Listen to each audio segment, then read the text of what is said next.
Hello, WorldDAB attendees. Roger Lanctot here, Director of Automotive Connected Mobility at Strategy Analytics, and I'm here to talk to you about the status of radio in the connected car. In my presentation, I'll be talking about a number of issues, amazingly so, given the brief time we have.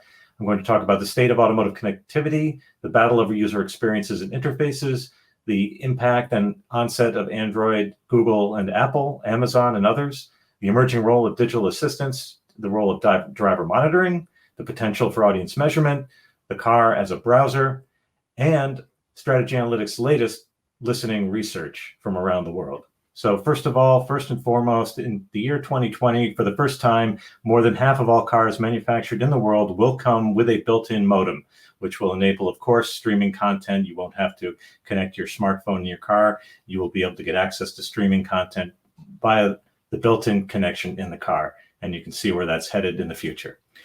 This is a view of how the automotive industry looks at the value of that center stack in the car. It's a $4 billion business that has been growing, but it's slightly impacted negatively by the emergence of digital cockpits, which are integrating the instrument cluster with the infotainment unit and introducing more powerful processors, enabling richer experiences for content consumption and multimedia, including video in that cockpit, in that dashboard. This is our forecast and outlook at Strategy Analytics for the integration of smartphone mirroring systems. So connecting your Apple or Android-based smartphone in your car so you can access your apps and content without accessing the built-in device in the car. That's becoming a checkoff item in new cars around the world. And it's introducing this conversation around the hybrid radio. So Audi was the first hybrid radio solution and essentially remains the only real hybrid radio solution, which is integrating the terrestrial signal with the streaming content. So if you lose that terrestrial signal, it will automatically access the streaming source of the broadcast seamlessly. So you have a seamless content consumption experience in the car that's bringing together broadcast with streaming content. And the key that's enabling this is the back-end metadata infrastructure that's being provided by multiple suppliers. And this solution from Audi is a very bespoke, customized platform, but it is being rolled out across VW's brands. So Audi, VW, Porsche, Seat, Skoda, all the rest will ultimately get this hybrid radio experience. For other automakers, it was up until recently Google with the Android Auto capability from smartphones really didn't have a provision for accessing broadcast signals. And similarly, we all know very well that Apple has not enabled the FM chip functionality in their smartphones. However, we're seeing solutions from companies like Radioline, where they're working with automotive tier one suppliers to take advantage of the hardware abstraction layer to enable hybrid experiences from the connected smartphone, so that the user who's using Android Auto, at least, not CarPlay, sadly, but Android Auto, will in the future be able to access the terrestrial signal as well as streaming content. But again, bringing those together, what it shows is Google is beginning to prioritize and pay attention to radio, which is so important in the car. Radio Player is a competitor of Radioline and is part of the Audi solution, again, telling this story about hybrid radio. And again, the key takeaway here, the really important piece of information is that it's stitching together that metadata that's enabled by digital radio, which it makes radio searchable. And so now automakers are talking about a more personalized experience, opportunities and user interfaces to search for a radio station with voice interfaces, to search for a particular genre of content, or to search for a particular artist or track, and then to get a richer visual experience in the car with that metadata, artist information, radio station metadata, or track information. Gracenote, of course, is another player in this space, and they're probably the largest competitor of Xperi, who's clearly dominant in the delivery of this metadata content. And again, allowing for music ID, station ID, and even event information, again, in the car to deliver a richer experience. The digital assistants, the smart speakers, if you will, in the home are multiplying throughout the world, and this capability is being brought into cars, and automakers are increasingly touting that kind of functionality. These are some examples of some of the integrations that are currently available in the market. To give you an idea that car makers want to leverage the availability of smart speaker technology to build out the value of their brand, but also to enable an experience in the car which is more engaging and allowing that driver or even passengers to get the content they want via a voice request.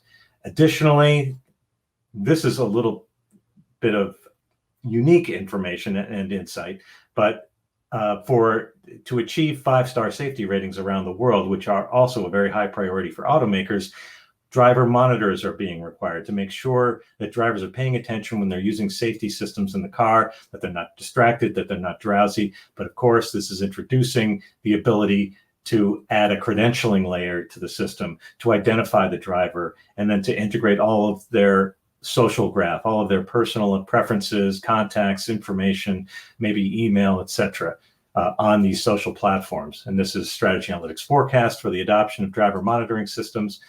This is some data from Drivetime metrics you may be familiar with. So this is what we're talking about coming into play in the automotive industry. So Google is trying to get into the automotive industry because they've built a $100 billion business on your and my search behavior on our TVs, our mobile devices, our mobile computers, and our desktop computers. But there's a big black hole in the market, which is the car. So they don't have browsing insights into what's happening in the car, in the same way that broadcasters have very little knowledge of what people are listening to in automobiles, where I would say in North America, most estimates are that more than 50% of radio listening is occurring in the car. So companies like Drivetime Metrics are working with automakers to help them understand how to gain insights into the listening behavior of their customers in their cars, and getting insights to tell them what are people listening to, where are they listening to those things, when are they listening to what stations, what kind of content, in what kind of cars.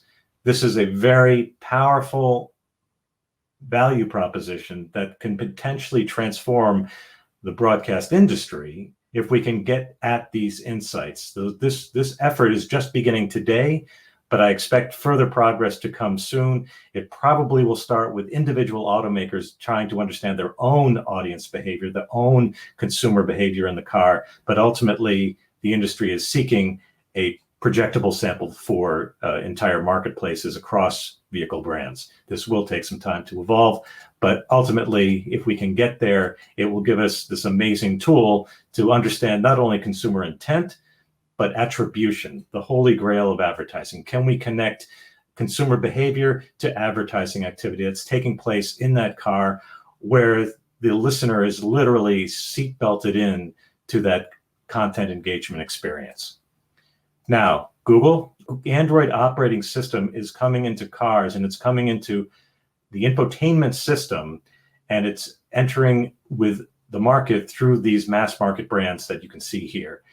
In addition to that, Google's connected services are coming along with the operating system for some of these automakers, in particular Volvo, Renault, and GM, as well as Polestar. So you're going to have that entire connected experience on your phone in your dashboard.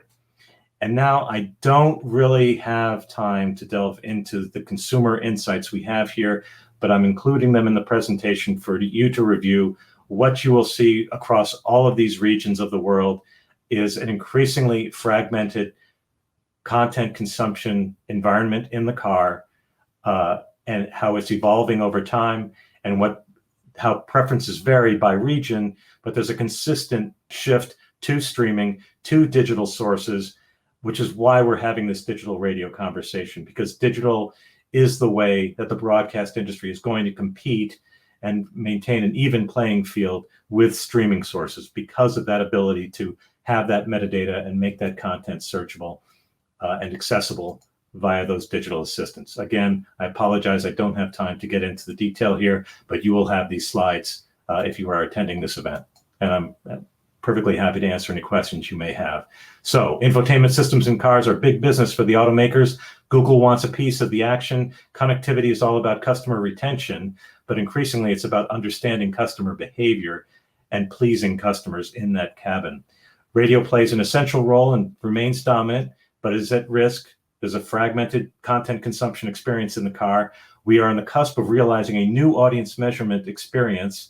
Digital radio technology is the tool that is leveling the playing field.